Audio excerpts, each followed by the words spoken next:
Syracuse University. We've really come a long way, haven't we? Very exciting. Here we are in New York City now in the entertainment business. I know. I can't decide who I should be interviewing, you or me. That's it. Maybe I should interview you. So you did good with that advertising degree, Lisa. Come a long way. Remember college? Remember that guy that never wore a coat in Syracuse? Yeah. Yeah, that was your, yeah, those were the times. But anyway, this is so fantastic that this is like the first annual People's Choice Awards. Look what you've created here. We're starting a whole new thing here at Rickabilly's tonight. We're kicking it off the first one, and what it is I pick nominees from amongst the CDs from what I call heat seeker artists, which are emerging new artists. The criteria is they never had a top 100 album on Billboard, any act, Sean Lennon or me. And basically any act that's never had a top 100 album. And what we do is then people vote on it on the website, and the winners play on the show. And it's our first annual show, but we've been doing the podcast for a couple of years now. I think that is so fantastic. Is it really exciting to see it all come together like this? It's fantastic, and you know, we have all types of music. We just had my friend Bonnie doing an a cappella folk song. I've got 250 votes on the site. Teresa Serio got the most votes ever for this cover of the song from Bread from the 70s. Yeah, we were talking about it. How many votes? I actually won a category this year, won mainstream rock. I'm going to play the song. And she got over 1,000 votes, I think. Wow, that's awesome. Another act we had on just now got the most votes ever in one category, almost 500 votes. So it's really, it's getting going. We have a group that won modern rock, the Blissstones that won best modern rock. They're coming on, the Blissstones are coming on next, a little later. Wow, and they won best modern rock, and they beat out, to win the award, they actually beat out Sean Lennon in the category, and the New York Dolls, and the New York Dolls. By two votes, they beat out the Dolls. Oh, well, that'll show up. Well, we were hoping to get Steve Conte down here tonight, but he's in Europe. He's in the New York Dolls. He's a friend of mine in Acciani. He's a replacement member of the Dolls. And he's in Europe right now. He would have come down otherwise. We would have had him on here. So are they all excited about it? Do they know? Like the Dolls know. They were getting their friends to vote and everything. They actually were, yeah. He emailed me and said that's so great. How about Sean Lennon? Was he bumping? I didn't hear from him. I tried to get him, but because his mother won't let him talk to anybody. He got like 40 votes, yeah. He definitely has an overbearing mom. That's what it is. Yeah. A little overbearing. A little overbearing. But talented dad, though. Yeah, I know what you mean. So, anyway, yeah, so, you know, I told them that I slept with you in college. Yeah, we did actually do that. We did sleep together, but it was just once. Just one. You remember? Yeah. Did you remember when it was? It was right after the Patti Smith concert. Your boyfriend's going to be watching this later. That was in the past. My boyfriend, all my old friends are my old boyfriends. All my friends are my old boyfriends.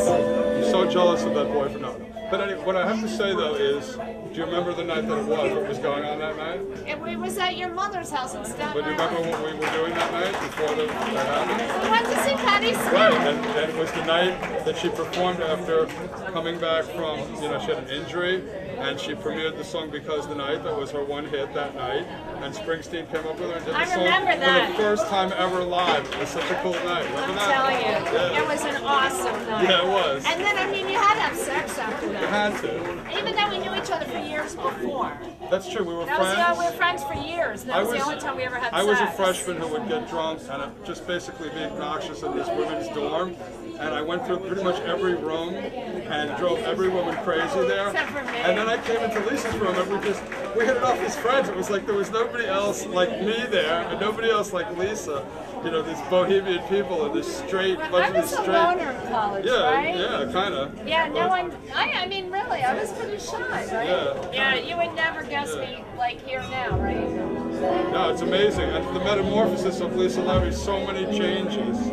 She taught her hamster to bowl, got her on David Letterman. I was selling the Studio 54 Reject. You won the... Yeah, we sold Studio 54 Reject t-shirts to the rejects outside Studio 54. And then I was psychoanalyzed at the C-Note on New Year's Eve at Psychotherapy Live. I was talking about that. That's when I learned what polyamorous was. Right. Not from you, I wrote a song called Polyamorous after that. Inspired a song. Yeah, I said it's just a high-class intellectual word for slut.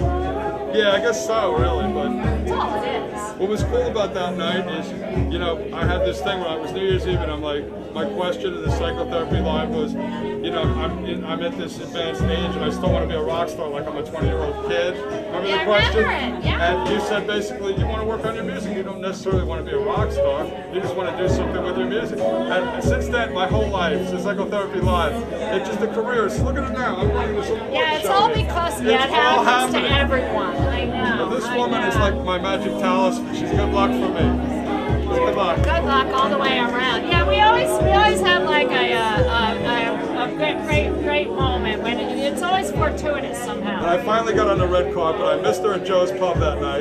Yeah. I heard that was But fabulous. the way this happened was that you bumped into me on the street when I was walking one of my foster dogs. Right? Yeah, we talked about doing the show. Yeah, and here we are. And here we are. And here we are. This is great. This is so great. Wow. So very good. Two old friends, like, yeah. Finally hitting in the biz. Yeah. Well, our paths are crossing. The Village Voice, when they called you a big major comedian, you've been looked at as a they did comedian. not. It said comedian, Lisa Levy. They said comedian. They didn't say me. They said comedian. Yeah, I have to. That means you are a comedian. Well, that's You're not because just some of person. Gail. It's all because of Good Gail. working for you. Because Gail did all the press, and she I don't know what she did. I don't know how she got my name on the paper. I don't know what she said or how she did it, but she got my name in the paper, and I don't know what she did. You're worth your weight in gold. In gold. And the photo. And the photo. And the photo in time. The photo is great. She's on the poster. We put her on the poster. Yeah. Did you see my photo in time out? Yeah. It's because of Gail. That's fantastic. You Do gotta good get work. Gail. She's very expensive, but Yeah. you know, she's worth it. She's worth it. I've got to win a Hebrew National Prize or something. You won the. Tell me about the. We talked about the prize. I'm gonna interview Lisa for a second. So Lisa basically won this special thing. I'm interviewing Lisa on the red carpet, and this was a while back. And tell us about this, the Hebrew National ad campaign that was. I actually saw this print ad in the papers. You know, tell us all about how that happened. You know, that's one of those things that when it happens, you're afraid you're never going to live it down. But I once beat out 12,500 people That's amazing. to win a national advertising campaign for Hebrew National Salami.